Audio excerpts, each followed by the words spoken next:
Good evening, everyone, and welcome along to Sportscast Dorothy Sports with Bradley Young. Alongside me, we have Paul Wilson. Good evening, Paul. Good evening, Brad. Go on, Hurricane. Good evening. Get in. Oh. Sorry, FIFA. And then down below, again, we have Festa Mackham. Good evening, Lee. Oh, you sexy motherfuckers. Oi, oi. Let's see who's in the comments already, yeah? Anyone. No, Brilliant. Don't think anyone will be in there yet. But yeah, obviously Sunderland were at home yesterday against Aston Villa. Really, I thought we were on Mars.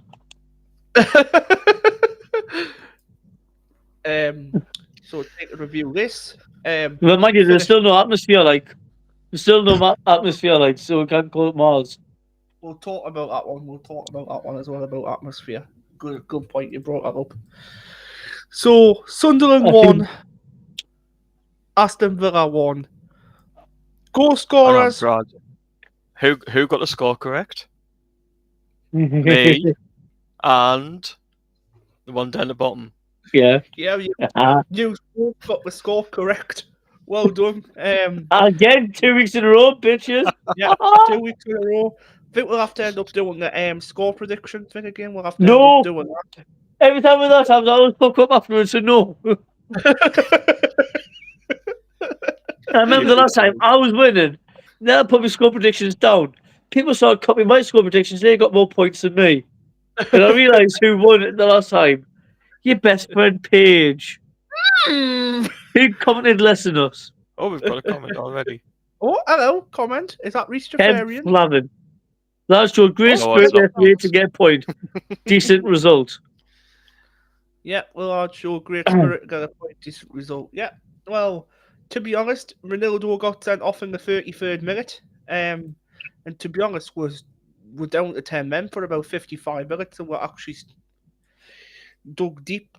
Obviously, the great tactical decision was from Reggie Lebris when he brought off Chris Rigg and brought on Dan Ballard to obviously get that 5 at the back. Was actually quite good, that. We mentioned at the last stream, didn't we, if we would go with the 5 back? Well, the 3 holding backs and the wing backs. Mm-hmm.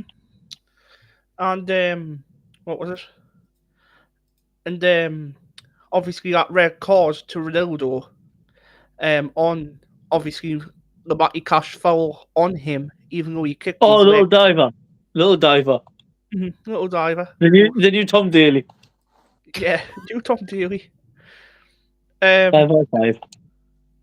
What's your thoughts on that one then, Paul? Ronaldo's red card. Was it a red card or was it not a red card? What's your thoughts on it? I want your intake.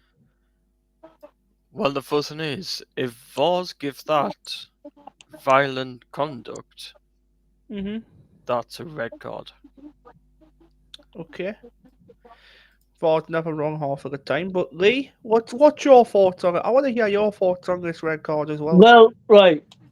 Watch back. If anyone is watching the stream, watch back. Is Ronaldo's eyes open? No. He has his eyes closed. How does he hold his leg? His leg's up in the air with a hand underneath holding his hamstring. Who happens to be in the wrong place, wrong time? Matty Cash. So he tries putting his hand out and pull Ronaldo up after he wiped his back leg out. So who's in the wrong mainly? It's Cash. Who should have been booked before that? Because if Cash got booked immediately, if the referee actually acknowledged that, but he did because the referee didn't see the incident. Yeah. If the referee acknowledged that, he got booked. He would have been off the pitch before even that happened. There was no reaction. He held his leg out, holding his hamstring, because when he took out, look where he got took out on the back of his hamstring, where Matty Cash kicked him. Ideally, as a footballer who played himself, when you get kicked somewhere, you really stretch out afterwards because your muscles cramp up. Yeah. So that's what he's doing. And Matty Cash got the wrong place, wrong time because he's gone, crank. He goes, stick your leg out to do that. I bet you the 4th official said something. But mind you, though, what I'm saying is, who was in charge of that game? Does anyone know? Because the guy who's in charge of is also an Aston Villa fan. I think it was Peter Banks. It actually wasn't. Wasn't that Banks? No. But who was in charge of was also in charge of when Aston Villa got a penalty last season against Arsenal, which wasn't a penalty, when Ollie Watkins went down when nobody touched him. Oh God. So there, point proven again, guys. Mm-hmm. Fixed rig Premiership because Aston Villa couldn't handle defending. You see players chuck themselves down on the ground all the time in that game. Before that happened, can anyone tell me how many times did Mike Cash win a race against Ronaldo? He didn't win. He got beaten a lot. Yeah. He was the one who got frustrated. He was the one kicking. I don't know. Did you see his dive? What he done in the box when Ronaldo was running alongside him? He lost the ball. He started chucking himself down. Ronaldo just stood there, put his hands up. The referee warned Ronaldo. Mm-hmm. He warned him. That's nothing. He chucked himself on the ground. The ball was there. He was there. Ronaldo was there. He's like, wee. From Daily Spot. The actual guy that was in charge of VAR was James Bell. Oh, James Bell. And he was in charge of the Aston Villa Arsenal VAR. But Aston Villa got a penalty, which shouldn't have been a penalty. And Ollie Watkins scored it, but Arsenal still won. But besides the point, it wasn't a penalty. The fourth official was one of the Madley brothers. Explains a lot as well. I could have swore James Bell was a referee for us last season a couple of times.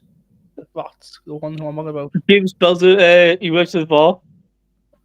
Oh right. Well, He was a referee in EFL when we were in League One. Yeah, that's what I'm he saying. was. Yeah, I've heard that name before, James Bell. Anyways, my thoughts on this red card, Ronaldo, this red card. For me, it's a 50-50 decision. For me, haven't really seen it back properly, but to be honest, I might have to watch it back again in slow motion, see what he does. But to be honest, I think Cash gets a bit more on him. To be honest, I think Cash pushes him down. And to be honest, that should be a booking all day long. I don't get why the referee hasn't booked him as well. I get The it referee why. didn't see the challenge. The referee wasn't watching the game. Referee didn't see the challenge. That's why he never He done had it. his back. He had his back to the actual challenge. My dad was watching. He messaged me saying the referee wasn't even facing that challenge to give it. The person who gave away that free kick was the linesman. So It he is. actually seen. So During he the actually game, though, the actual linesman actually overruled the referee actually on one decision. The actual referee was Actually shouting. He was. Sam Barron. Oh my god, he was terrible. Yeah. Obviously, he didn't see the one on Matty Cash, but he seen the one on straight away when Ronaldo kicked him. I don't get that.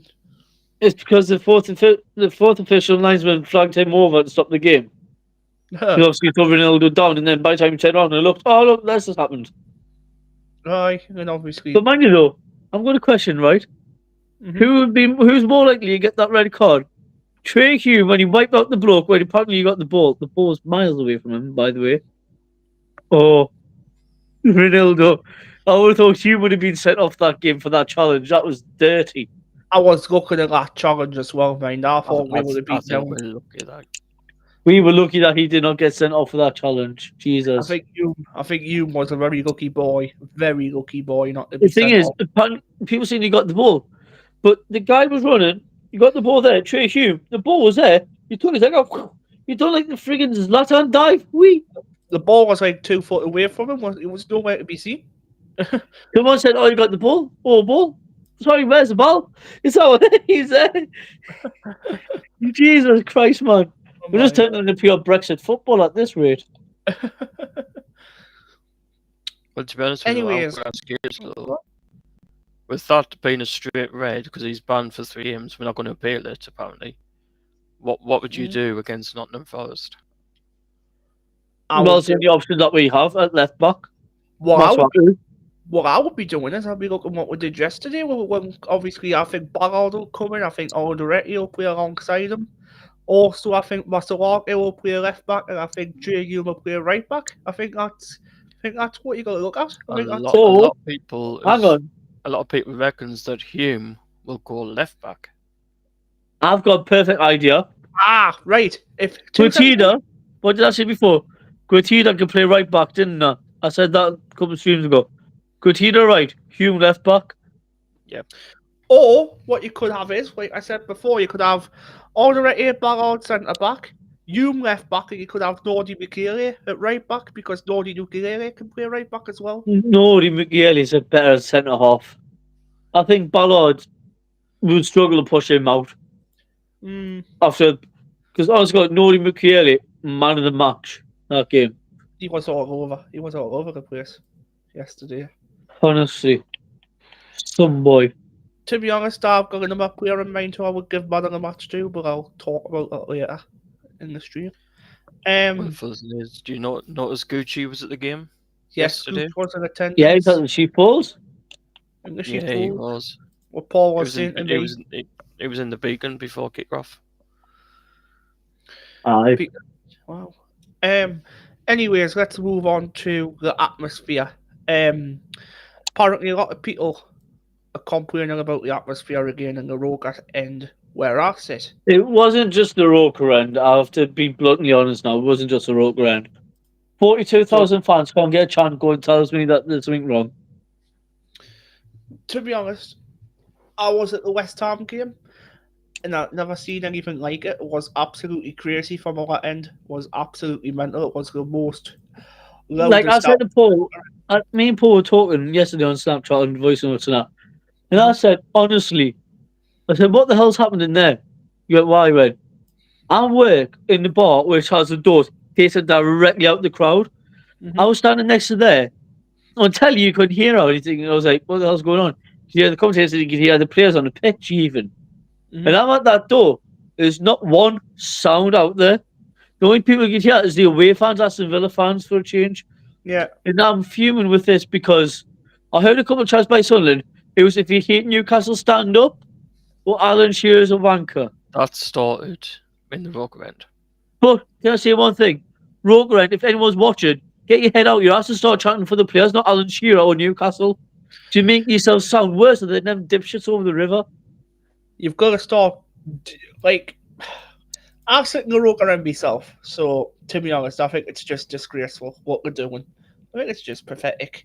But to be honest as well, right, they should be singing, like, I don't know, Wilson Isidore songs, they should be singing Eliza Mienda songs like the crowd used to last season, away from home. It's not just that, it's because, like, you sing ones about the players, about the manager, about the town, the city, whatever, yeah? Be creative with that, all you want. But don't start doing stuff about Newcastle or the opponents. Because, like, you go to an away game, you have fans going, oh my God, Shed's bigger than this. You sound like an idiot. Yeah. Because, besides the point, it might be a smaller ground wherever you go to, but embrace the football and get behind the lads still. Like Chris Riggo, Leo, here's Newcastle. But see, I hate that line. He hates Newcastle. Yeah. That stuff needs to cut out. Leave Newcastle out of it. Leave Borough out of it. Yeah. This badge, Sunderland, before you were born, Brad, before Paul was involved in football, we never heard anything about Newcastle at all. Apart from Al Shearer's one, and that was it. Because most of the time it was about Gates and Gabba, it was about Niall Quint's Disco Pants, Super Ken Phillips, Kevin Ball, Steve Bragg, Jibril CC Sunderland's number 9. Yeah. Stuff like that was brilliant. Darren Bent throws a beach ball, Darren Bent will score. Yeah. Stuff like that was a jokey chance. Stuff like that gets the players going. Do you think in football wants to come on the pitch and hear us talking about Newcastle when you play for a red and white shirt? No. It's stupid, it's pathetic. To be honest, I'll look at a tweet what Roy Keane put on ages ago. I looked at it. He says that he loves Sunderland's football club, the history of what it is. Decides to point out how crap we could play. He says, but our problem is our fans because they're obsessed about Newcastle more than our own club. That's what Roy Keane said. Well, very obsessive. That's what I was just about to say before you said that. Really obsessive. And Roy Keane's idea that Peter Reid has, everyone is so objectified towards Newcastle, what they do over the water, their own club. Yeah, we might want to do shit. We might want to do shit, but we need to do it ourselves. We need to be the 12th man on the pitch. What I think they need to do, Newcastle need to focus on their club and Sunderland need to focus on their club. I think we need to focus on our club. Can I just say on that? Yes, Why Paul. was a Newcastle fan secretly in the wear end yesterday? I've seen See, that. Paul, Yes. right, I'm going to say this. I'll show me that's happened for fucking years. Not going like it has. It's happened for years. Yeah. Sunderland fans do it as well to Newcastle as well. It does happen. But it's not because of that. It's probably because they have that soft spot for that club. That person who went to that game has also got his best pal was Aston Villa. So his best pal would have said, "Oh, I've got extra seat, do you want to come?" That's all it would have been. But bro, he had his Newcastle top with him. But that makes him look stupid. He has Newcastle top hidden. Because guess what? The away fans can't really show any can't show any other team colours apart from their own. So if he went there and got the Newcastle top, it makes him look stupid even more. Because Aston Villa fans actually hate Newcastle. Makes them look like that. So small. But again, we shouldn't be really talking about it now because again, this is what rattles me when you see YouTubers talk about Newcastle as well. Yeah. It's a team where, fair enough, we joke on and say, "Oh, them up the water and that." You can't joke on. You can't have that rivalry banter. You start doing anti-Newcastle chants, whatever. Get a grip and start supporting the club for a change, Jesus. Well, you know what I do, right? You know when all the Sunderland fans go, if you hate the mag, stand up. If you hate the mag, stand up. You know when they do all that, I don't fucking stand up because I just think it's fucking childish. I just sit there and go, To be honest, right? You do admit that you hate Newcastle. You love Sunderland. That's what it is. But why do you have to make yourself look like a tit? yeah. Well, in the That's like a Roger end, child's chant. It's like a I child's know. chant. It's what a 5-year-old would sing. Because But- right, I remember when you used to go to football camps when you were a kid. Stand up. If you think she's fit, stand up. What the fuck? Shut up. Like, Can I just Ali, say, Law, on get the your head out atmosphere, of it. Law, only 3 fans singing Bradley Lowry's name, including That is a myself. problem as well. Nobody else, because me and Boris was looking around the city. I'm like, come on. Yeah, I I was like, said, he's like, his badge is there, the T4. When that T4 went up, I sang his name. I said to Paul, I says people need to get behind Bradley Lowry. Look what the club's done for him. Look what the club's done. Absolutely. The thing is, right, I'm going to bluntly say this now. Even though it's years ago, people still need to remember the story of Bradley Lowry, was what's happened. Oh, So totally some agree with people may look at it now and go, "Oh, that's an old story, we need something new." But besides the point, that kid was a set stone of everything in the Premier League. Aston Villa's done something. Every other team has done something. Yeah. I don't know if you've not noticed, but we may not sing for Bradley Lowry, but where I work, just up there, is Aston Villa fans. They were singing for Bradley Lowry when that T4 was up. Yeah. They Yeah, sang, they but our were, fans fucking didn't. because I know I sent you the photo, Brad. Yeah, you did. Aston Villa actually brought their own picture, bro. Well, like their own flag. Respecting them, Of respecting Aston them, both. Villa, the Aston You've got Villa to flag, respect these clubs. Aston Villa logo, Sunderland logo with Bradley Lowry in the back, and And that's what in the it, in the fans made. It top there. wasn't the club, it was the fans who done that. Yeah, it was the supporters that did it, and I bet you their Booker collection after the game has gone to Bradley Lowry. 100%. But guess what? Where's our bucket things? Is that the gates? I seen it when I went outside for a little bit of a puff of, this kind of thing. There was people there collecting money. Yeah. But do you know how many people I saw when I was outside having a vape put money in? I went to someone went, "Have you made any money for Bradley Lowry Foundation?" Someone took 10 pence in. That was it. You're joking. Some people walk past and says, "Oh, give over now, it's done." So it has been charity. Sorry, but motor neuron disease and cancer does not stop. Well, to be honest, To- I hope the club has matched. Like all the people that bought the programs yesterday. Oh, that money's gone there. Actually matched them, and actually sent that with them. Well, some people don't think of that, don't they? Because some people don't think of business like that. But the atmosphere was absolutely when they were doing the dreadful. book. Yeah, awful. I think as well. I think it was a couple of months ago, or a few years back, when they were doing the book collection for Bradley Lowry as well, because the Bradley Lowry Foundation buckets out. Me and my dad put a £5 in, because, to be honest, what they've done for me as well is just next level. They've had me in the box twice in 2 seasons. The family So is lovely. If everyone who we knows Bradley Lowry's family, Gemma, and everyone who's a part of it, even Jermaine, are lovely people who's gone to the far extreme to do what they do. Heck, even Jermaine Defoe got so close with Gemma in the foundation, he's moved up to East Durham. He is the headquarters for Bradley Lowry Foundation now in East Durham, where he runs it. Amazing. He's up there with Gemma running the whole organisation. Stuff like that is absolutely fantastic, and you just see people. It frustrates us when fans can't get behind anything serious. It feels And like as you want well, to do what? Half of the time.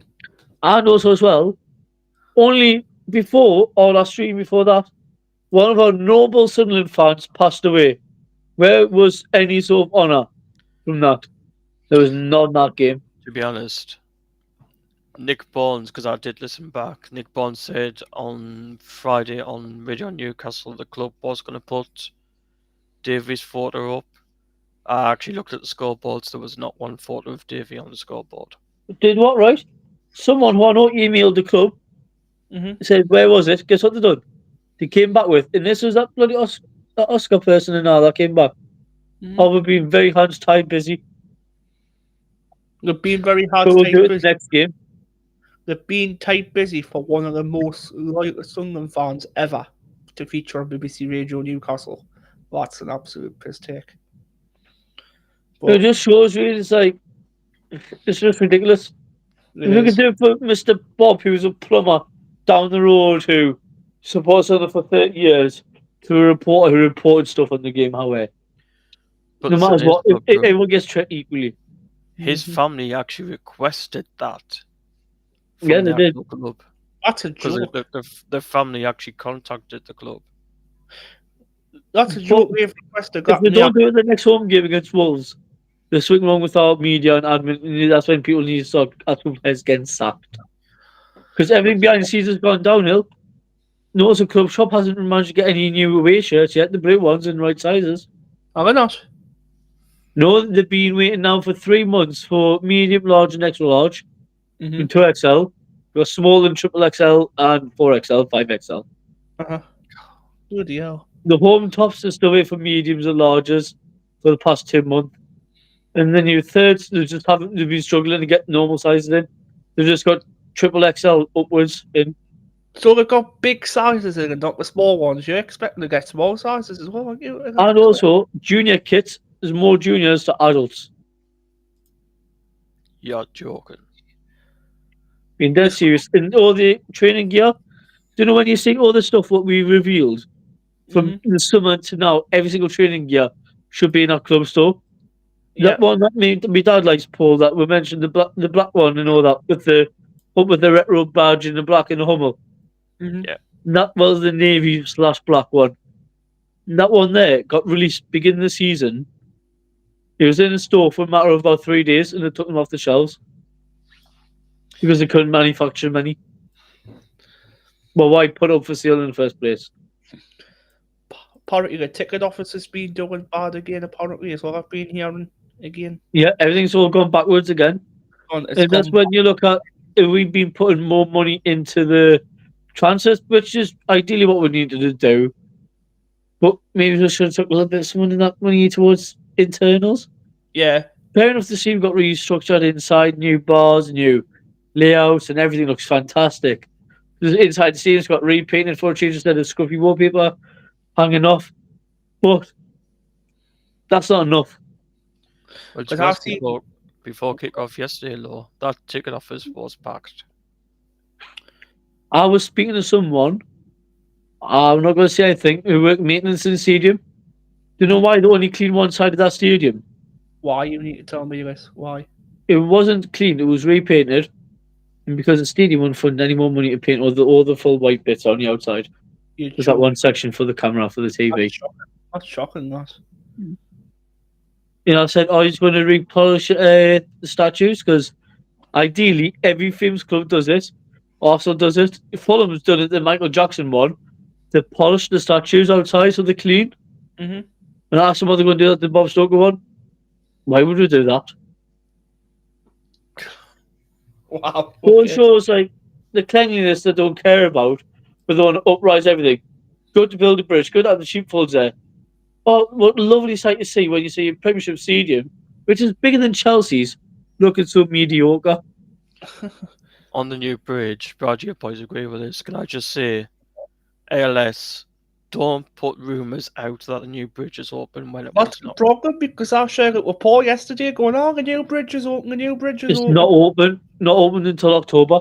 Because the photo But was the on thing yesterday. is, all around social media yesterday, oh, new bridge is open, new bridge is open. But the thing is, the BBC today, because I've looked, they've actually contacted the council itself to actually It's get not a open. yeah, no, because they haven't sorted it out. I work at a stadium, right? And in the mornings when I pull in, I look to the left and go, you know what, that's got so much promise in that. The only thing is, they've only got the sheepfolds. We need a little bit more down there. But apart Thing from that, is, that's lovely. But that the path sign's saying to go up to the not open sheepfold is until open. October/November. It's got no date. It's got no month. It's just got opening soon. Apparently there's no There's a little orange sign, bro. There's an orange sign further down. Wasn't There there is, because I went yesterday? down to say, look at it before the game. Wasn't there yesterday? I'll have to have a look. It's do you know when you go past the sheepfolds towards the bridge? There's a little orange sign. It tells you predicted month. That's what I saw. The bridge underneath St. Peter's metro station, that one. No, there's an orange sign heading towards the new bridge. It's just a very small thing, predicted month. I'll have to have a look at that next time when I'm around. But no, No comments, that path leading into the sheepfolds law is open. Yeah, that's open. Yeah, I like that being open because it's direct there. But what they need to do for the stadium way is do not build houses. Agreed with that. So you know this footbridge. So you know this footbridge what's opening. Is this getting linked directly to the Stadium Light pretty much right outside of it? So you got the stadium from where Stoke Saturdays. You go down as you get towards sheepfolds. Goes towards the sheepfolds, round the sheepfolds, and then across towards Keel Square. Oh, right. But around there, what they were trying to plan beforehand, before they started thinking about houses, to go have the sheepfolds, to go have little food places and all that, little stalls and that for people to sell stuff and that. I think to build atmosphere for a match. The whole plan was to be a bit like the Etihad way. I think what they had that Burger Kings and all that. They're thinking about doing that. But now the council stopped that and they want to put houses there. Not any houses, refugee houses. You're joking me, aren't you? And that's what was disclosed. Because it was on the government news earlier on today that they build more refugee houses in Sunderland, South Shields, Gateshead and all that. Sorry, we were talking about politics on the football channel. But they're trying to locate them in key areas. Because there's a hotel near me that's got them in. All the Alava. But the thing is, they're trying to build houses next to the stadium for refugees to go there. They go there, and then they got a job right on the doorstep where they can get a job around there. With little staffs and that. I personally think just get rid of all the industrial stuff, make it modern, make the nice stuff there, make it look nice for the stadium. Again, going back to the ticket office situation, what I was telling you about before. I seen a poster from about a month or two ago from Sunderland Global Media, so I actually put it on the Sunderland Global Media site as well, that a certain individual and a carer got the season ticket cancelled due to, I don't know what it was, but they've been a Sunderland fan for years and years in the ground, and they've cancelled the season tickets. Yeah, I've seen that. Did you? And I saw as well. It was shocking. And to be honest, you though, speaking about ticket office then, right? Years ago, you used to be able on your ticket account, you used to be able to buy more than one ticket. And what's the restrictions of what they've done now? If you're a normal general public person, or you can season ticket out, you only can buy your own ticket. You cannot. Unless it's a carer. You get a carer ticket.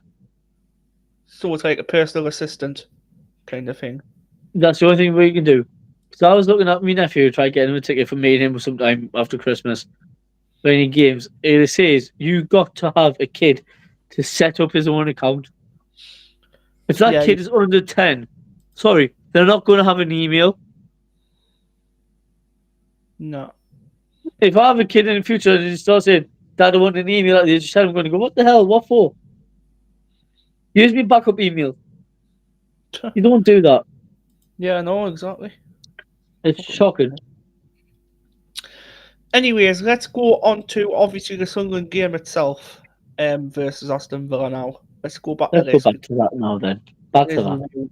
Was reviewing. So obviously when that Ronaldo Mandava did get sent off in the 33rd minute, obviously when Chris Rigg had to be took off as well for Ballard as well, that was good tactical masterclass from Reggie Scabrice, like I mentioned before.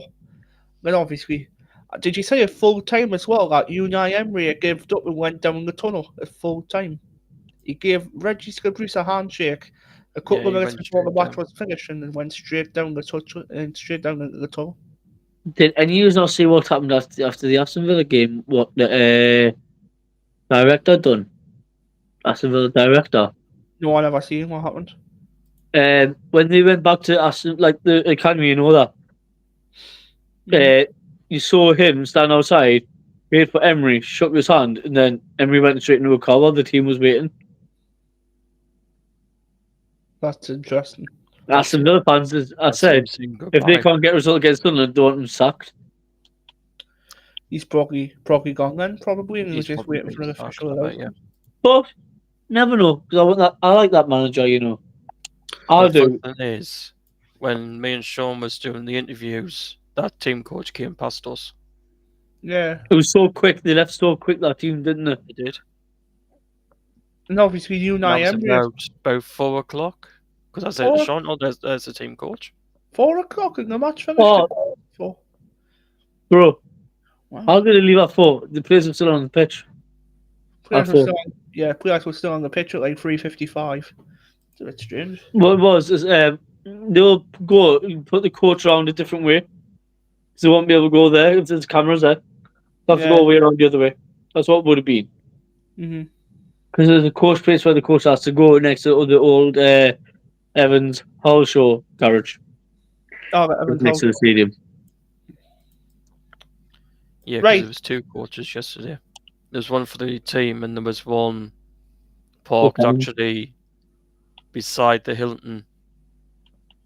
That'd be the fans one, that one by the Hilton, definitely. Fans would have been on that. Yeah, it was fans. That's in wheelchairs.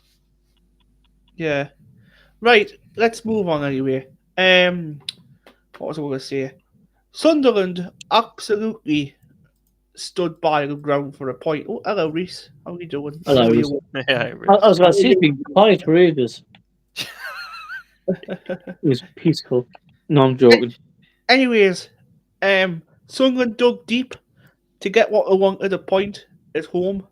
To be honest, all 3 points would have been great, but to be honest, the point's better than nothing at the end of this day and age, especially when winning the Premier League as well. Drawing against Crystal Palace, drawing against Aston Villa, that's 2 clubs in Europe now, obviously. Euro Conference League and Europa League, I think it is. Aston Villa's got Champions League. Champions League. Also. Just think up to now, that's actually 8 points we've picked up. Oh, by the way, that's 8 points out of 15, by the way, guys. That's still, mind you, and Michael said this as well, Paul will know he said this, because we're in a good chat with him. We're the only team in 12 years since the team's getting promoted to get 8 points within so many games. And that team ended up staying up.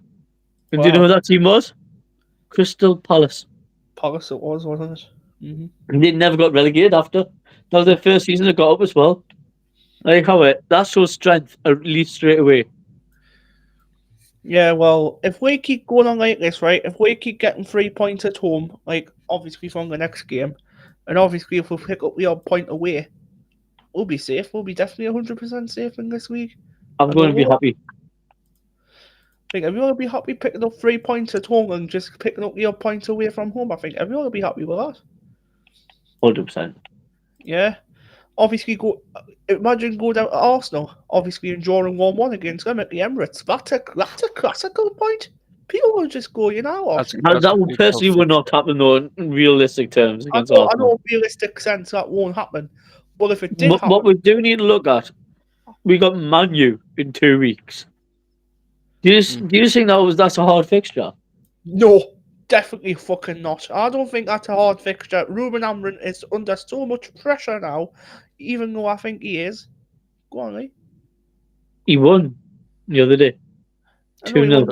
They'll I know he still won't. get. They'll still get rid The of other him. day, but they'll still get beat. They'll still get beat But against them. what happens if they get a new manager? Who's been linked with him recently? Ole Gunnar Solskjaer, yeah? So what's exactly he comes in when his management is very positive. He steps in just before Sunderland game, boosts them up, and then He goes back there. We get Pirlo back. You know who I think. You know who I think will be Man United's manager next if Ruben Amorim does get sacked? Michael Carrick. I really have. No. Carrick's on the job, by the way. Michael Carrick's not in and running. I don't know about that. I think he's in a job now. I think. Oh, is he in the manager job now? Is he? I'm sure he is. I've Who's seen it Carrick? somewhere. I've seen it somewhere. He is. No, the last coaching gig that he had was the All-Star Legends against Man United's under 21s, the free agents one. He's a manager of them. That was his last coaching gig when Conor Wiggins scored against them. I think Paul's getting his internet out. I think he's checking. I'm checking. Serious now, guys. Paul's using his internet. Mr. Wilson's checking now. It's serious time. Let's use chatting bollocks, sir.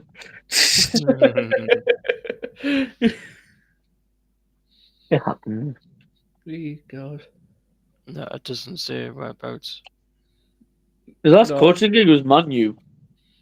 The proper coach what he had was Middlesbrough. Obviously, that was their last manager position. His last interim job was Man U, but I don't think Man U will take him on. No. The thing is, Man U fans got ahead. Their problem was they got ahead of Ole Gunnar Solskjaer. Ole Gunnar Solskjaer led them to second place and they won the League Cup. That's two very strong ways of ending the season before Jose Mourinho took over.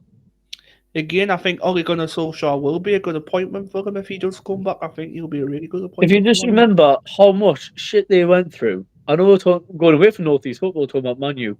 Again. But have you not noticed what he'd done before? He took over managers who brought negative attitude. He brought positive, happy vibes in. Yeah. And they started performing. The past two managers, Ten Hag was a bell end. Yeah. Amorim, bell end. Won't change his ways. Ole Gunnar Solskjaer had 5 different ways of playing Man U. And he made sure on interviews when someone slated a player, he stood up for them. That's what he did. He didn't belittle them.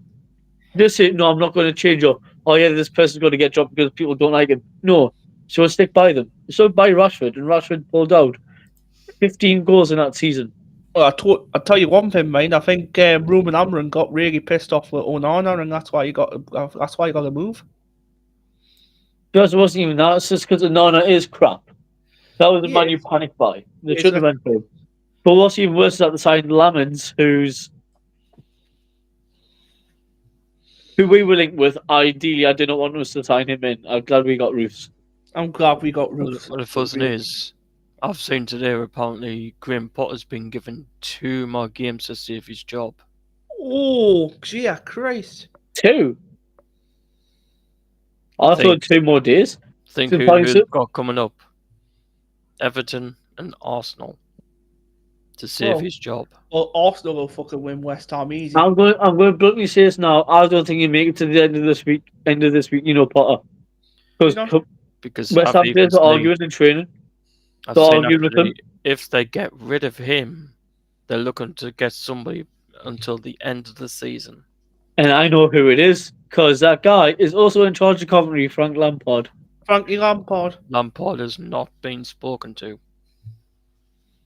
It's been him or Slaven Bilic. That's what I've been told by West Ham fan. It's either Bilic or...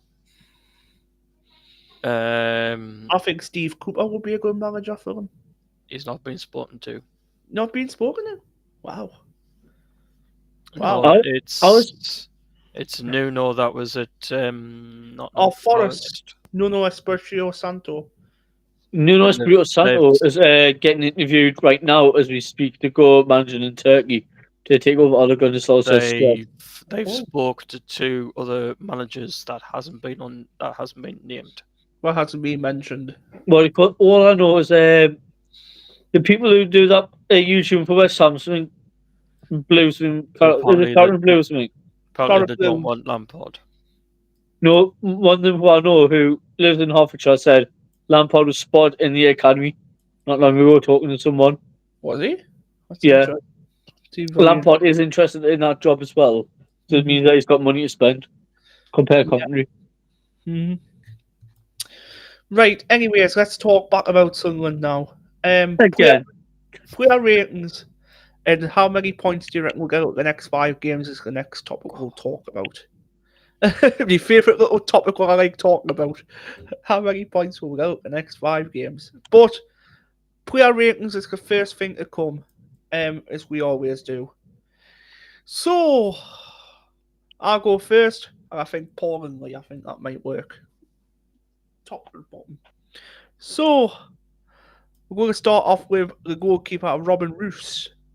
To be honest, I was actually impressed with Roos yesterday, but to be honest, when Matty Cash scored that goal from 25 yards out, he should have had the ball on that. I think he should have saved that. That's what I thought he should have done. But to be honest, other than that, I thought he had quite a good game. Obviously, in the first half, he made a double save. Obviously, from West Ham as well. How many double saves did you do in that game? We didn't play West Ham yesterday, Brad. I mean, that's Right, I'm going to ask the question, Brad, right? You're rating Roos, right? If you were watching the game back and if you knew the game, how many double saves did you do in that game? Quite a few. He's done 3 double saves. Yeah. It's some bloke, him, Jesus. Oh, no. He's cross. Absolutely Anyway, cross. continue doing your rating, Brad. Sorry for interrupting. Proceed. It's all right, wait. It's all right. You don't need to say sorry. It's fine. I'm happy to hear. Robin Roos, anyway. I'm going to give my rating a 6. No, not a 6. What the hell? I think I'm in dreamland. 8 out of 10. That's my rating. 8 out of 10 for Robin Roos. Paul? Roos? What's your thoughts on him this week? To be honest, I'm not blaming him for that goal. Yeah, he's done. Him for that goal. No. He's done well so far this season, so I'm going to give him a solid 9. He has. I totally agree with you on that one. He has been really, really well this season. Lee, what do you think? Well, first I'm going to say something because I've seen people posting out there blaming him for that goal, saying anyone can save it, right? You put some goalkeeper gloves on, see if you can do his job, shut up. I'm giving him a 10. Because guess what, right? If you've seen what happened with Mike Cash's goal, he still tried at the end of the day to try and make the saving that. He's obstructed everything. Defenders are in the way. It's very hard to see shots like that come out of nowhere. So that happens. His hand position was a bit dodgy as well, but you can't get that right all the time. But it's a solid 10 performance. His contribution still is 100%. And if it wasn't for him that game, we would have been 4-5-0 down. Ollie Watkins had a great chance. Yeah. Mike Cash has had 2 chances that were. Morgan Rogers had a chance that were. And John McGinn had a chance that were. And that's 6 goals. Gusada had a chance as well. Who? Gusada. Is it Gusada? Gusada? One of the two? One of the 2 names, whatever. I can't remember. But still, besides the point, if it wasn't for him, it would have been torture that game. So you got to respect that bloke for what he done. So that Patton in, that would be crap. So he's a solid 10 for me. If Patton wasn't we would all be like, Patson, get out. Swap. Patson actually was on the bench, because I was surprised. He was actually. I was just about to mention that he was on the bench. I was quite surprised after what people's been saying that he's not playing and he's been put aside. Yeah. There was this thing that we're going to see bloody Blondie on the bench. Blondie. Gives away with Blondie. Well, he must be back. That's all I can think of. Anyways, Omar Alderete is the next player I'm going to go with. And to be honest, I've been impressed with him this season. I have really been impressed with him. And to be honest, I thought you had that goal yesterday, when he hit the cross, literally when he hit the crossbar second half. I thought that was going in. what I was looping in at. And to be honest, he's a defender. He's a brick wall. Imagine Ballard with him. Whoa, Jesus Christ. But yeah, Omar Alderete, for me, it's a close call for my man of the match for this one. But to be honest, I'm not giving man of the match to him. I'm going to give the man of the match to somebody else. I'm going to mention very soon. But hello, Carl. Hi, Paul. For me, Omar Alderete gets a 9 out of 10. I thought he never put a foot wrong yesterday. You, Paul, what do you 10. think? 10. Lee, what do you think, Omar Alderete? I'm going to be a bit like a Roy Keane type. People's going to call me a wanker for this, yeah? Okay. I've loved him. He's get stuck in and all that. On any day, I'll give him a 10. But because of, with the header chance missed, which I think he should have buried, he had a lot of space, a lot of time where he could have put that in the corner. But he was directly straight on the crossbar, like square-headed shot, pretty much. You should put up better. I'm going to give him an 8.5. 8.5. I said 10. I mean, Paul said 10, I said 9, and you said 8.5. So basically, Lee's actually dropped the basically Lee's actually dropped the rating. The next player who I'm going to talk about is a special player, but he still doesn't get man of the match for me. He played really, really well, I think, but he doesn't get man of the match. Nordi Mukiele. Sorry. Nordi Mukiele. I have to say. Mukiele, yeah. PSG lad from him. Some boy. To be honest, he was all over the place yesterday, to be honest, and I've seen that on TV. He was all over, trying to get back at players, trying to get in the box, trying to defend really, really well as a defender should be doing. I think he's more of a box-to-box defender. Like, he does really, really well at doing that. But for me... Box defender? No such thing as box defender. Do you mean a natural stopper? Wait, track back. Yeah. That's what I mean. Oh my God. I'm gonna have to clip that and put that on my YouTube channel. Put that on my top. Brad saying wrong slurs. Brilliant. There's another I do talk about the box coming. A box defender. Well, preferably defend the Steelers' position. Somebody clip that. I'm on it later. Anyways, for me, Nordi Mukiele gets a 9 out of 10 as well. I thought he played quite well. Say his name again. What do you think? Nordi Mukiele. Nordi Mukiele. On that, bro. Nordi Mukiele. Are you doing that because for what Sean says his name on his TikTok? Nordi Mukiele. Nordi Mukiele. You've got to watch it, bro. It's on. That's on the TikTok because of bloody Bowers. Yeah, it's on Fans React TikTok. We'll have to watch that one. Paul Nordi, what do you thoughts on Nordi? He actually was my man of the match yesterday. Okay. Yeah, he gets a solid 10. Lee, what's your thoughts? So someone define me what a defender is, yeah? Someone who gets the ball, passes it off well, can recover well, get the ball, track back. Well, what Brad calls box-to-box defending, because that really means that you can stop the ball and he runs back and he makes sure he stops someone from scoring. That's a defender, Brad. That's a defender, Brad. And why do you got box-to-box midfield or something here? Because you might be thinking of Siddiqui while you're saying it. That's why. But yeah, Mukiele was fantastic. So I'm going to give him a 9.5. 9.5. 9.5 out of 10. Wow. Good deal. Anyways, Hume. Trey. Hume. Dun, dun, dun. Another one bites to dust. Sorry, I'm going to quote that when I talk about it. Anyways, Northern Ireland International Trey Hume. To be honest, I was actually impressed with him yesterday. I thought he had a better game than what he did at Palace. To be honest, second half, he actually showed that. Obviously, that challenge what he done on Morgan Rogers. Fuck me. He turned Morgan Rogers into prime Rooney with that bicycle kick. With that challenge. Honestly, God, that was a red. That was a red. That was shadow of doubt. I love it, but that was a red. It should have been a red card, not like, yeah. But for me, Jay, you get it for me. I'm gonna give you a 9 as well. I thought you played quite well. I can't give you any more than it. I can't give you any lower than a 9. I thought you played quite well. Paul, what's your thoughts? Trey Hume gets a 9. 9 as well. Lee? I'm going to say this, honestly, because of the challenge was risky. Sometimes he's a little bit beaten by slow winger, which Rogers is. He's not as fast. But he was still getting beaten now and then by Rogers, which shouldn't be happening. I'm giving him a 7. Yeah. His contribution as a defender is still 7. great. Better than last time when I rated him a 6. But now he's a 7.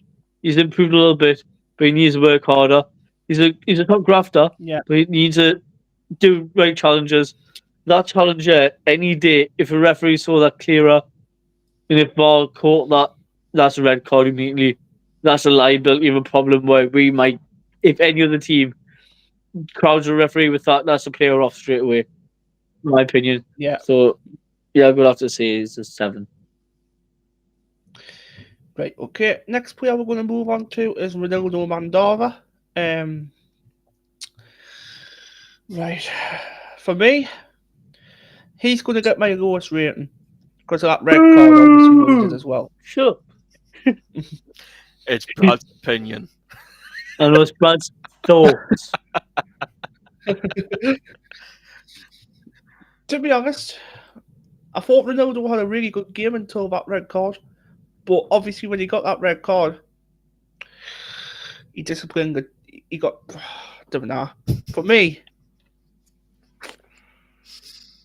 Brad, you judge someone by the booking or judge him by the performance before that booking? Be nice. I'm judging by the red card, I'll give him a 5. But judging before the performance before he got a red card, I'll give him a 6.5. There you go. I can't be any fairer than that. Our faces are just stared straight at Brad without. You only played half an hour, for God's sakes. Yeah, but then that's half an hour. He made Matty Cash look like pure shite. Sorry, but you're disgracing. I know Roy Keane's a bit of a dick, but you sound a lot worse right now. Jesus Christ.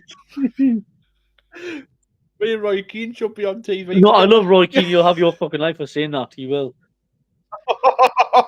Honestly. Anyway, Paul, what's your thoughts on this? Ronaldo Mandara. God. If the player's listening, ignore Brad's ignore his rating. You get an 8 from me.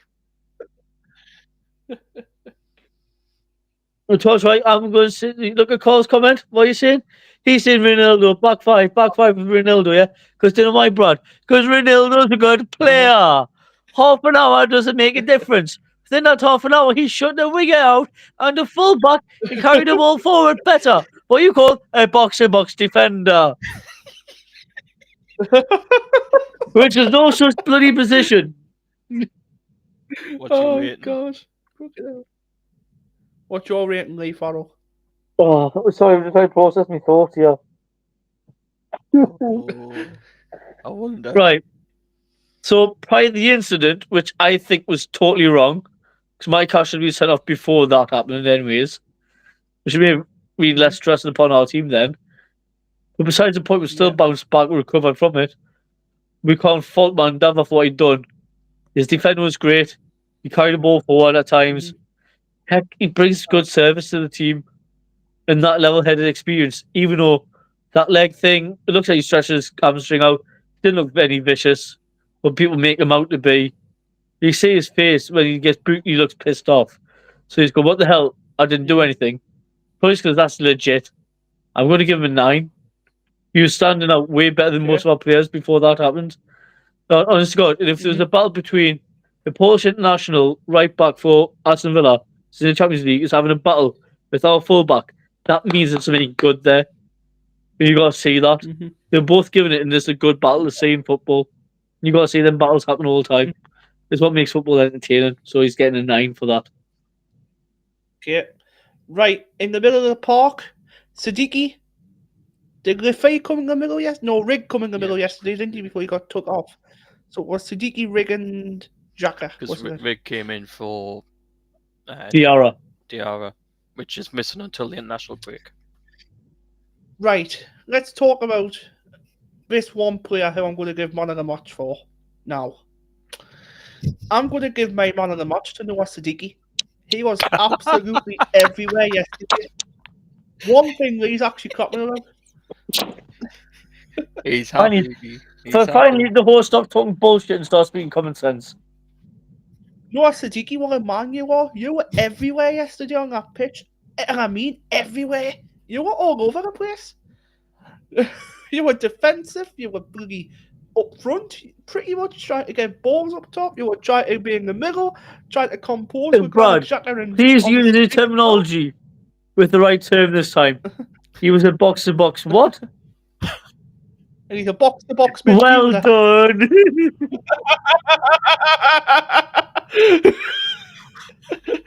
Jesus Christ. Anyways, Noah Siddiqui, I fucking love you. You're getting a 10 from me. Paul? 10. Lee? Lee could go higher than 10.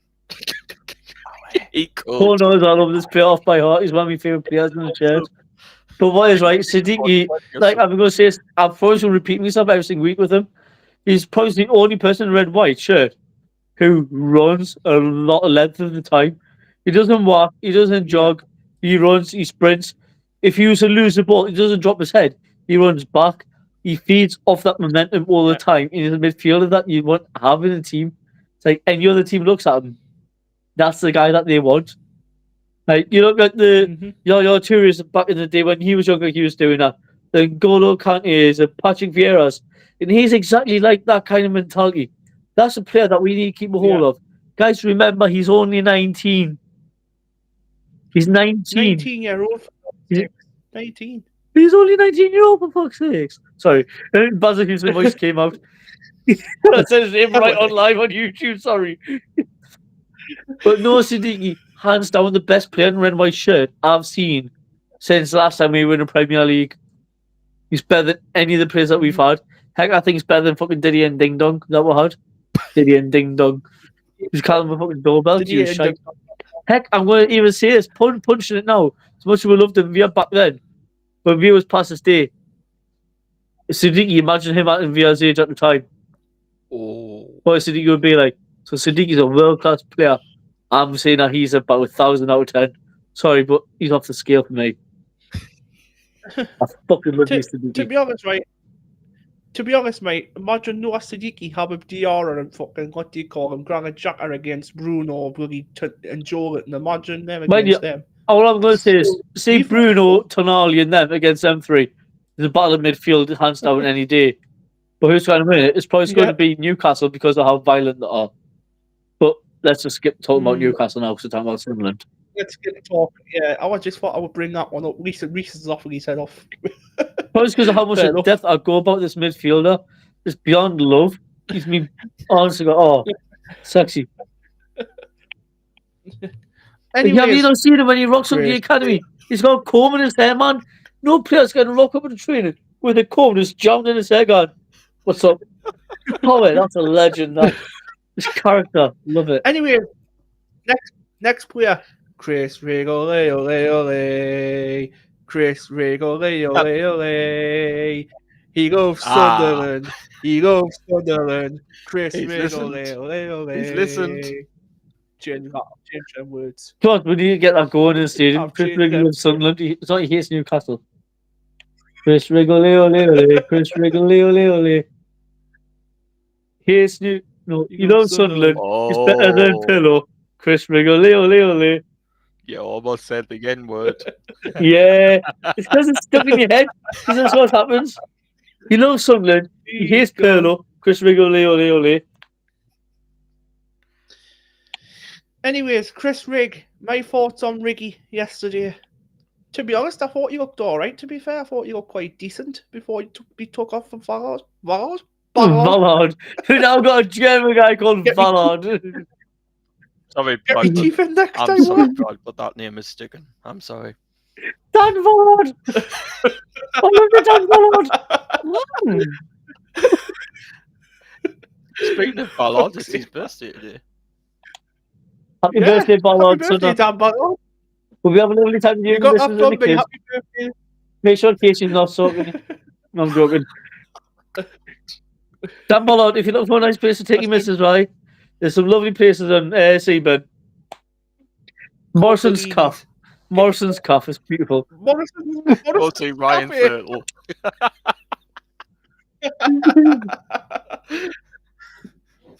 Go to Little Italy. Do you know Little Italy on the Oh, front? Go there. It's that is fucking nice, aye. lush. Right. Chris Rigg, before you got took off for Ballard, instead of Vallard, I got that name right this What's the time. name again?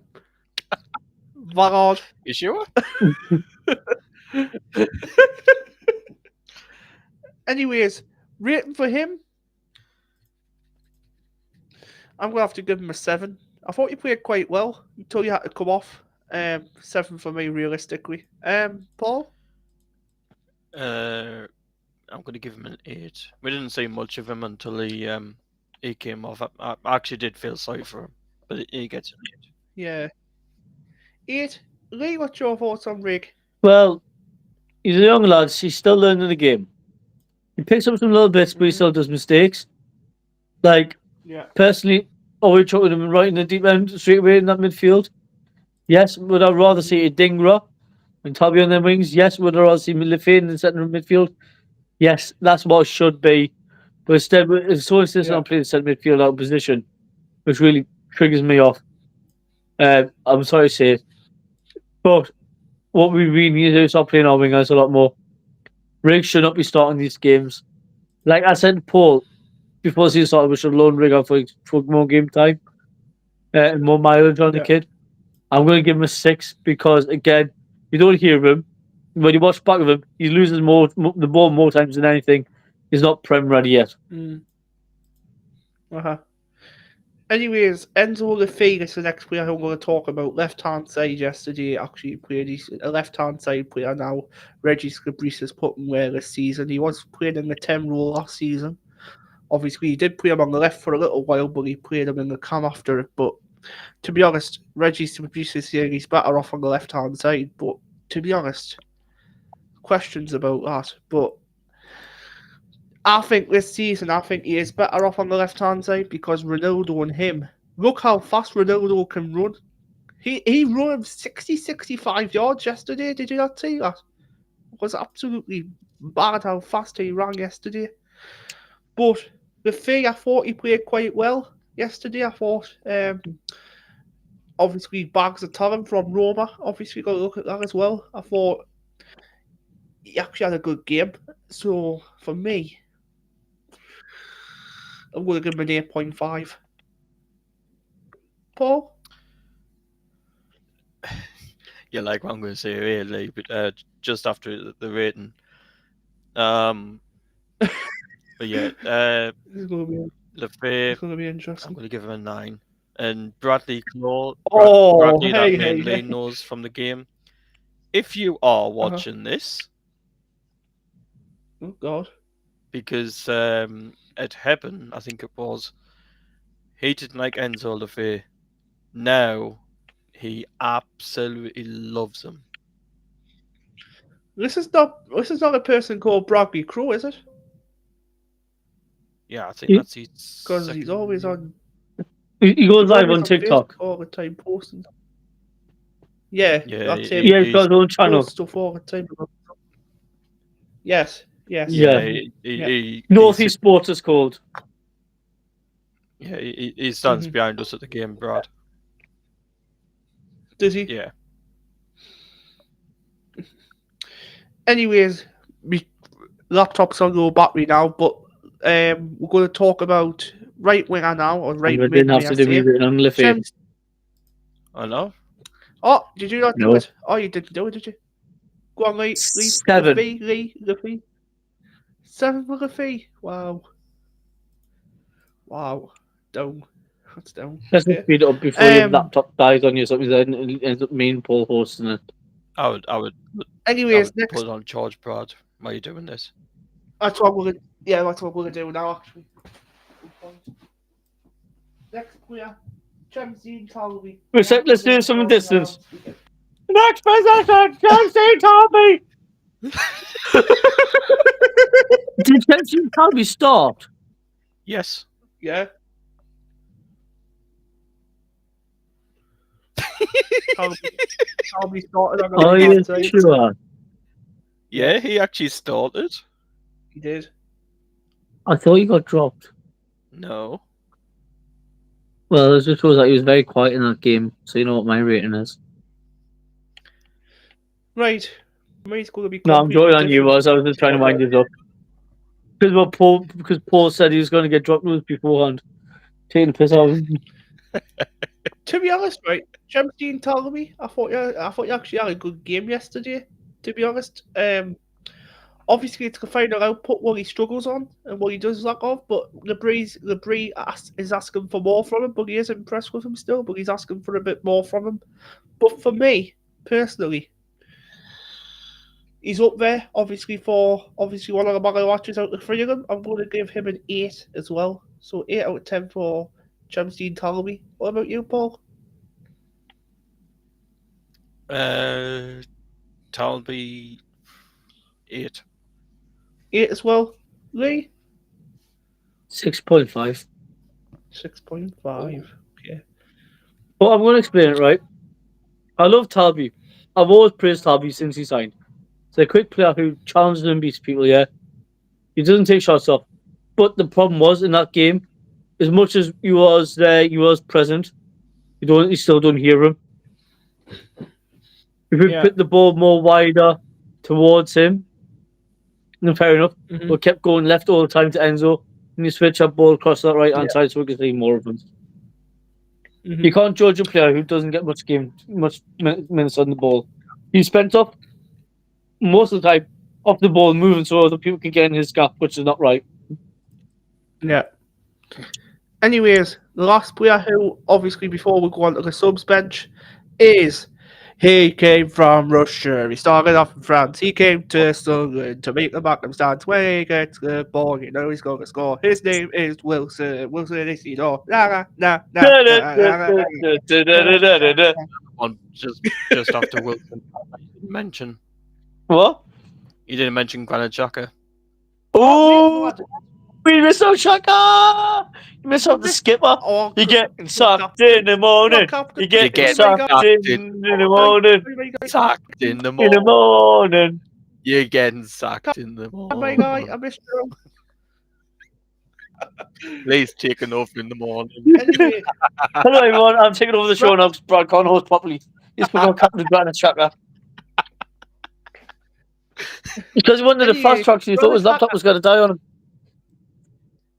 Granite who? Granit Xhaka. Xhaka plays for Arsenal. Granit Xhaka. Granit Xhaka. It's Granit Bukayo Saka's child. Granit Xhaka. God's sakes. Anyway, oh God. All the shorts is coming off this video. I'll take it now. Granit Xhaka. I love you. Xhaka. It's Shaka. Saka. Shaka. Saka. Shaka. No, Saka. Shaka. Shut up. You're sucked. Anyway, for me. Shaka. No, Shaka. Right. Anyway, for me, let's see if I can get this right. Granit Xhaka. There we go. Yeah. Yeah. Yeah, you're not getting sacked in the morning now. Right. Anyways. Great captain. Absolutely fantastic. One of the bestest captains I've seen for Sunderland in a long, long, long time. I think... You only support Sunderland for a short amount of time. I've supported Sunderland for 10 years now, Lee, mate, since 2015. So, yeah. That's all. 10 years. So then I'll tell you this in Catamore, Max Power, and Daniel. Yes. In Grant Ledbetter in Luke 09. Me wonder why the best was fucking Shaka. I didn't see Jordan Henderson, unfortunately. I wish I did. But Jordan Henderson was never our captain. was he not? No. I thought He only was. played with us until he turned 20 and then he left. Oh, okay. I thought he was captain. Around that time, Lee Cattermole was captain alongside who? Phil Bardsley. Oh, Bardsley. Phil Bardsley. Remember him? With Phil Bardsley, Cattermole, and it was John Mensah. Ooh, John Mensah. Ooh, loved him. Menta. He was probably Anyway. mint. Minta. I was going to say Minta. What the hell? No, he played for Brighton. Yeah, welcome to today's show where Brian can't pronounce anyone's fucking names. You've got to change the name of the video now, Brad. Hence, aka I can't mention anyone's name properly. So there you go.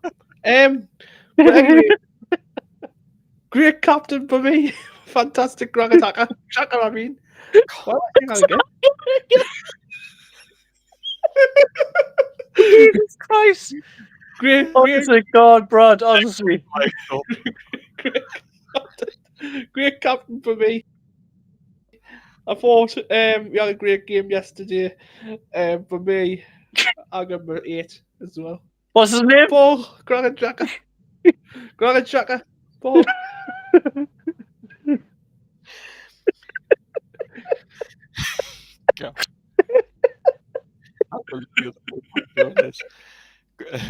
Granit Xhaka for me gets a solid 10.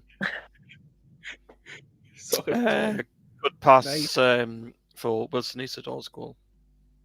Oh, that was sexy, that wasn't it? A sexy ball through that for Isidore. I thought you said Saka's a sexy ball. I was like, I beg your pardon. It's not Saka, it's Shaka. Anyways, Granite Xhaka. Shaka. What's your thoughts? Granit Xhaka was amazing. His passing is fantastic. He tracks back, he leads the team. He's very vocal, and he just gets the lads to do the job, really. Yeah. Honestly, God, great captain, great bro. Not the best captain of all time, because there's some better captains than him. We're not saying anything, because Brad's only supported us ever since he switched over from Newcastle. Because we had Kevin Ball, was the best captain we had before him. Kevin Ball. Yeah, so there you go. A little bit of history for you, Brad. You even know who Kevin Ball is. Stuff. He wasn't just a grey-haired guy who just visits the stadium now. He used to get stuck in, and people used to be scared of him. Finally, now I can actually do it. The final player, he came from Russia. He started off in France. He came to Sunderland to make the Marcus dance. When he gets the ball, you know he's going to score. His name is Wilson. Come on. Wilson Isidore. Oh, what a good stream. Some guy didn't call Wilson is the door. What a good stream this is. Wilson is the door. Wilson is the door. What was he leaving?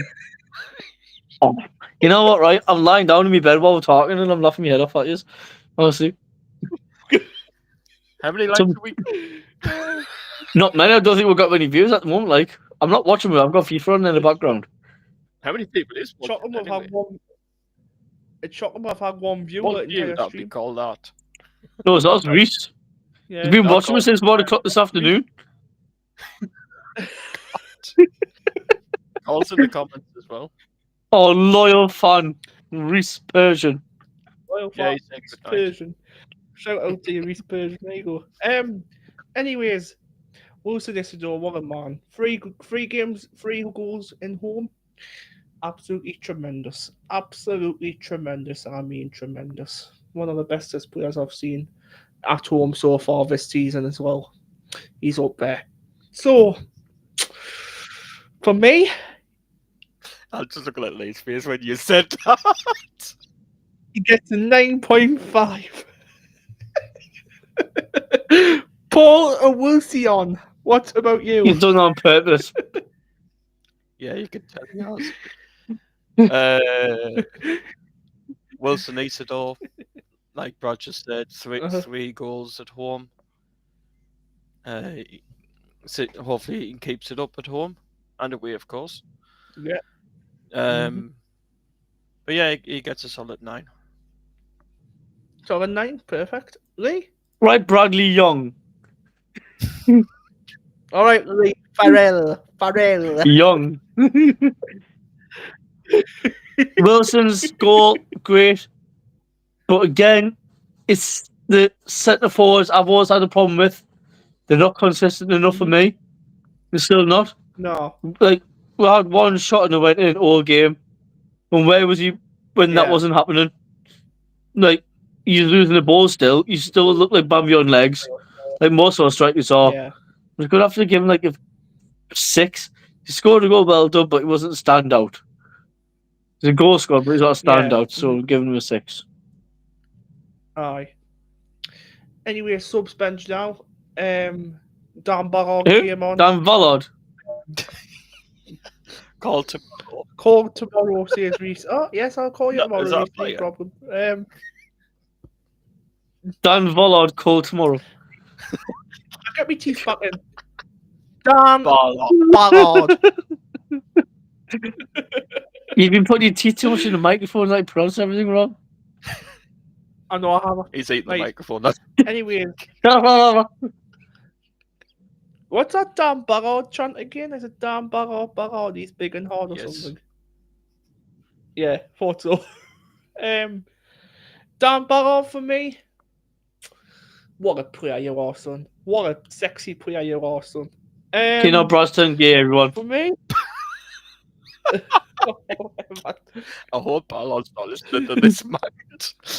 Ballard will be like, who the hell's these people saying that looks sexy? I've got a lass and kids. Help. For me, Granite Jack will for be- me, it's 8 out of 10. Granite Jack will be tweeting Bradley like, saying him correct. Dan Ballard be going, first of all, he calls me Ballard, thinking I'm fucking German. Now he's calling me sexy. Don't even say my name right, he calls me No, sexy. I'm fucking done now. It's just some people must watch us and go, what a bunch of thick twats we are. Honestly. What a bunch of bastards we are like. Anyways, Paul, Mr. Wilson, what about you, Ballard? What about you, Ballard? What about beg me pardon? Brad, you Anyways, didn't even rate what's your Ballard. thoughts on Ballard? Brad, you didn't even give him a rating. You What's just your called him thoughts on sexy. Ballard? You didn't even give him a rating. Oh, you sexy little fucker. You sexy little fucker, 8.5 out of 10. There Oh, you go. God. He's dropping the head without finishing his one rating. Brad's favourite part of the section, he's trying to skip it so fast because he can't pronounce anything. He doesn't know how to do ratings. Dan Paul Ballard for Wilson. me gets a 9.5. 9.5, good rating. Lee, what's your 7. thoughts? He didn't start the game, but he's still doing well. 7. Okay, need one. 7. 7. 7. Brad's the bingo caller. Hope not. He can't fucking pronounce Oh, people's that's so- names, let alone numbers. Orson, number 1. Kelly's Eye, number 1. One's doctor's orders, number 1. Not Kelly's eye. Right, okay. No, Brad's not a bingo caller either. Is this something you... Now we're going to move on to... To- My name is Eliza Mayenda. I hate Savenda. I play Sunderland. Sunderland. I walk down the street, all the people I meet. Go on, Paul, please. Say, Big "Oi, man. big What's man, your name? what's your name?" Right. First of all, I'm going to judge on Brad's singing performance at Simon Cowell. You're fucking dreadful.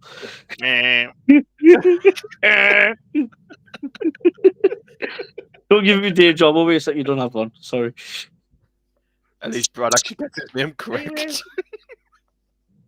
Eliza Mayenda. Or Mayenda, we say it? Mayenda, whatever way you want to say it. For me, 6 out of 10. Paul? Meander... Not only we came on for 15 minutes, like, but just laugh off. 7. 7 for you. 6, 7, Lee. 4. Oh, 4. He didn't have much game time to do anything, and again, when he comes on, sometimes he just doesn't have it. So just let him have that bit written. Next. Okay, the next player I'm going to mention is didn't Bertrand Traore came on yesterday as well for his first time? No. no. I think he did, didn't he? No. Oh no, it wasn't. Was it? It was Gutierrez. what's his name? Arthur Masawaku. And Arthur Masawaku as well. Did Masawaku come on? Yeah, Masawaku came Paul, on. check that quickly. VAR. Pause for a second. Paul VAR. Yeah, because Dan Neil came on as well. Yeah, Daniel came on, not Daniel Masawaku. came on as well. It was Gutierrez. I thought Masawaku did came on. I seen him number 26. I seen him at left back. I thought because that's why he came on yesterday. Paul, did Masawaku come I'm on? dreaming. Thought he came on like at 80th minute or 75th minute with me and and that. No, Yeah. Gutierrez did. Yeah, Lee's correct. Yes, it's Gutierrez, Good. not Masawaku. Hey. Masawaku So did as Masawaku? well. What? He did come on as well. Masawaku did come on. Oh, Yeah. he did, but Gutierrez came on and Daniel. Gutierrez came on as well, yeah. Anyways, Arthur Masawaku, for me, 6.5. Paul. 7. He's a squad rotational player. I don't think highly special of him. 5. Okay. Interesting. Anyways, last player I think before we go on to Daniel is Gitrudia. Say that again. What's Gutierrez. Gutierrez. Gutierrez. Oh, is that how you pronounce it? Gutierrez. Gutierrez, yeah. Gutierrez, okay. I've been trying to learn it when he all came weekend, on- and there's a Dutch guy in the bar told me how to pronounce it properly. And I've been saying it all day at work, even today. So it's good. Gutierrez. Gutierrez, okay. But that's an English Gutierrez, way. They say it with them rolling the tongue in the thank fly because it's a shit in it. Like angry people with a bit of tin of prostitute in it. Gutierrez. He gets You Sherelle. 7 out of 10. Paul? 7. Lee? I'm going to give Lusherelle Gutierrez. Wait, because I'm pronouncing things properly, Brad, today. I'm actually got my head screwed on today. I've been practicing these names last 5. Something I don't fuck off today. Yeah. I'm going to give him a 6. He done well off the bench. It was the first time coming off the bench, actually, for us. First. Is it? No, it was the Second. second time he came on against Palace. Yeah, he came on Well, against Palace. all I know is he done better than last game against Palace. He done a little bit better. He done a lot better. Because as soon as our player got sent off and came out of the back 5, and then he came on, and the impact what he put on, it was like no change. We still had that solidity at the back, which I like to see. Yeah. Last player is Dan Neil. For me, obviously he came on for 4 or 5 minutes or something like that. I think he came on for. For me, I can't really say much about him. He only come on first Premier League appearance, but for that I'll give him a 5 for his first Premier League appearance.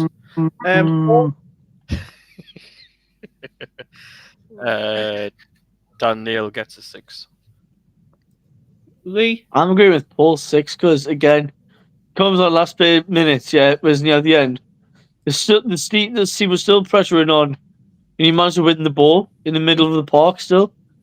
And this is a guy who hasn't had the Premiership experience. He won the ball off of Aston Villa midfielder John McGinn. He snatched the ball from right under his foot, passed it out until the game got played off near the end. So you got to give him a little bit of credit. He is learning slowly but surely. We're going to see more of him because again, we need to before AFCON comes. So 6. Yeah. Okay, that's your player ratings done for game week 5. Anyways, we will go on to Sunderland's next 5 games and how many points we will get out of them. This is the last topic we will talk about before we head off. 15 points. Come on, there you go, done. So, We're going to win every game. Pete, Well, you've been drinking. I've had opinion. You've been drinking vodka and coke. I've been sniffing bleach. But yeah, Poor captain's above me head. Do not try this at home. That's a warning. Warning, danger. Do not try this at home. Anyways, Nottingham Forest away on Saturday. Then we've got Man United. Then we've got an international break. And then we've got Wolves and Chelsea. That's 4 games, bro, not 5. That's in Everton, sorry. There you go. No, 5. 5. Jesus Christ. I did Guess put- what? Paul, you had the hell of a stinker today. You can't pronounce players' names. You can't fucking count. It is big good calling. Crap. You know, I just thought there, Brad. Everton game night is on a Monday. We'll probably have to do this on a weekend. I've just thought about that. We'll have to do it on a Saturday or a Sunday. Or on a Tuesday night. Tuesday night reaction for a change. Yeah, we could do Tuesday night live. That's a good idea. Depends if I'm not working a late shift, Reaction. though. Depends, Yeah. it depends on your schedule. Anyways, Nottingham Forest for me. I think we're going to win next weekend. I think we're going to have a 2-1 win. That's what I said. I predicted that. Then Man United. I'm going to go. So we'll just go one by one. So we all get to say. Like we'll normally do predictions and ratings. Tell you what, yeah, we'll go one by one. Then we'll go one by So one. Paul, one by now one you. again. We'll do Your first prediction. Forest prediction. I said 2-1. To be honest, I'll take a point off them. I'll go 1-1. You sound like you're Sean Dyche mixed with Jack Ross. Draw! We don't need Jack Ross specialists, Paul. We need to stop doing that. No, to be honest, I would actually take a point off them. Take a point away from home. Again, another team which should be in Europe. Forest. Another 1-1 again. Okay. I'm with Paul on this 1-1 because there's another team who Europe New manager as well. and Chris Wood. Think about Chris Wood, the striker. How many goals he scored last season? Think who's coming against? Please no. Please no. Well, put 2 together, Please guys. don't. And he hates Sunderland, Chris Wood, so he'd be dying to score against us. And don't forget, there's another player who hates Sunderland in that squad, Elliot Anderson. Oh yeah, Anderson, and I think he's a cracking player. Yeah, he's a fucking cracker, I tell you. I hope Really them good two get player. injured. Yeah, I hope Noah Siddiqui injures fucking. No, because that means Siddiqui gets red card. Leave my Siddiqui out of this before I I chop don't him off. want no more red cards. Not for us anyway. Them can, but not us. Anyways, Lee, what's your prediction? Oh, you said 1-1, didn't you? Oh, for God's sakes. Wake up, Brad. Anyways, Man United versus Sunderland on the 4th of October. What's your score for? Oh, I will go first. Sorry. He's got to sleep, isn't he? Behind the scenes of what we do. We should really record what we talk about off the screen, should we? No. POV, what we do when we're off stream. Fuck up everything. Anyways, Sunderland versus Man United. You know what? I'm like, this is actually going to be a shocker. Mark Coles, if you're watching, I'm going to go 0-2 Sunderland. 0-2, 2-0.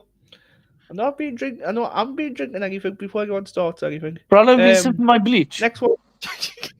No, I haven't. Man United's just shit. They always have been shit. You've never been, oh shit, give up.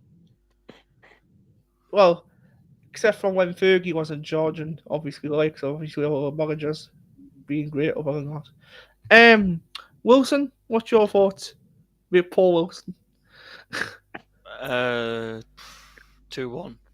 Sunderland.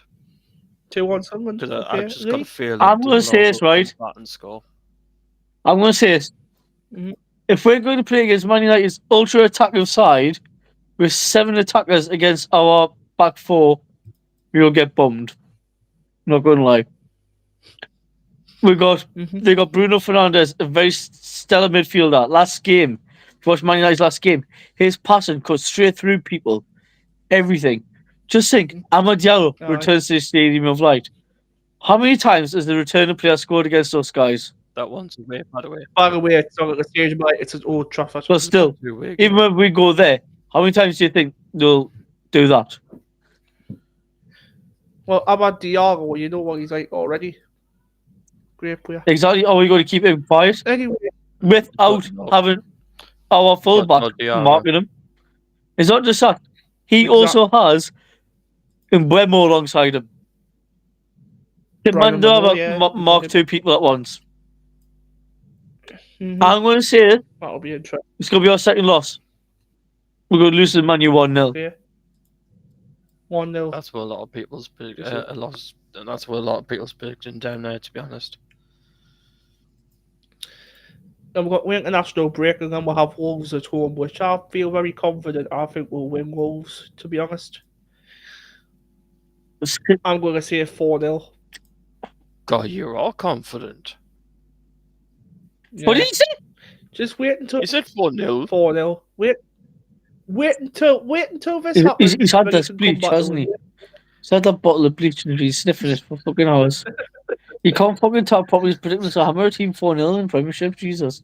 Brad, we will not win 4-0. Tell you now. Brad, please wake up. Paul, what's your thoughts? I'm not saying 4-0. It's going to go back to the Jack Ross thing. 0-0. No. 1-1. No, but Rangers will want to win, but not 4-0. No. No, Brad. No, Brad. No, Brad. I bet you'll see it. No, 2-1. 2-1. 1-0. Because Sunderland, proven, they've always won by 1 goal. And how many goals have we scored within the past 3 games already? 2 goals in 3 games, both 1 goals each. So, 1-0, Wilson needs to do again. I was going to say, okay. You're predicting that, but again. That game, I don't think Wilson needs to start. He will against Wolves. He will. I think it'll be Mienda. Yeah. Nah, Mienda's shit. And not be Robbie, because Robbie hasn't featured. But Robbie's fat, he can't run, so he can't play at all. Anyways, next game, Chelsea. It's Stamford Bridge. Chelsea, you said Everton before. It's Chelsea and Everton. Oh, Chelsea. So, oh, fuck's sake, here we go, tortured. God, the return of Mark Guiu. No. Mark Guiu won't be playing because do you know why? Guess he's going to be back in the squad then. The normal striker, which is even worse. Cole Palmer. He's not the striker, he's the midfielder. Oh, I should be fit. God's sake. Wake up. I need to go to bed. We've been on this stream at 133 minutes, you know. Yeah, we've done longer before, Brad, you know, and you were still making sense.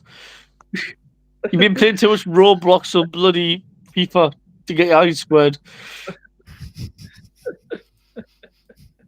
Anyways, what was I actually saying? Chelsea versus Sunderland, yeah, that's what I was saying. I'm going to predict my second loss. I'm going to go 3-1 Chelsea. Paul? 3-2 Chelsea. 3-2 Chelsea. Lee? Right. He's going to be shocked. Chelsea dominate midfield, but not on the attack, the same as us. The defense is still leaky, but ours is solid. Right? Our goalkeeper has had more clean sheets than theirs. Okay. 6-0 Chelsea. 6-0 Chelsea. Okay. This would be our first hiding of the season. Because just think of who they played before in their fixtures and where they're on the table now, guys. They're already above us. I do not want that to happen, because if that happens, our fans would be straight on Twitter. They'll be like, oh, Regis, get out. Regis out. Regis out. No, because do you know why? We need to get our first hidings out the way. In Chelsea, He's just won the Club Cup World Cup, beating PSG a hammering score. And who's in that squad for PSG? Who scored an own goal against him? Nori Mukiele.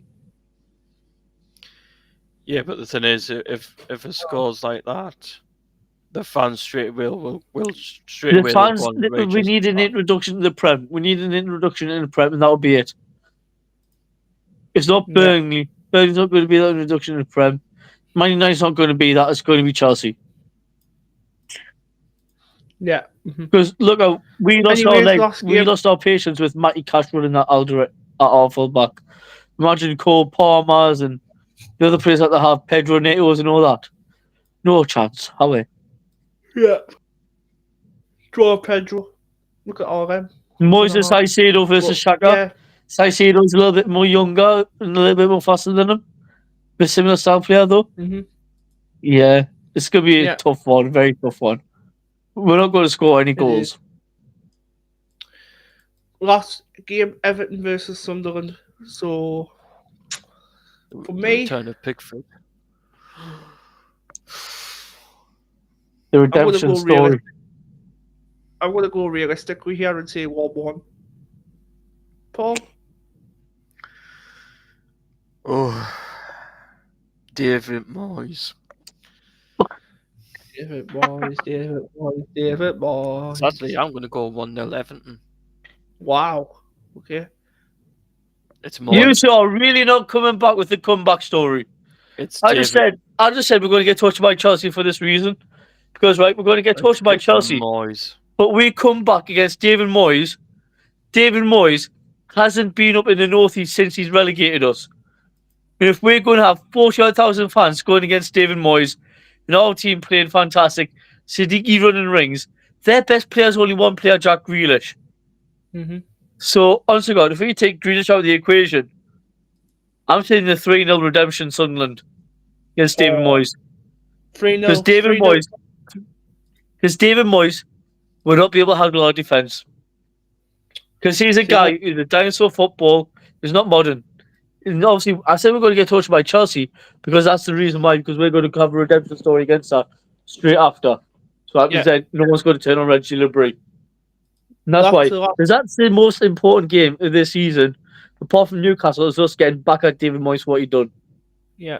Well, that's what we really need to do. Last time out, we beat Everton 3-0 last time out against the two sides at home. Yeah. I remember it. So, there you go.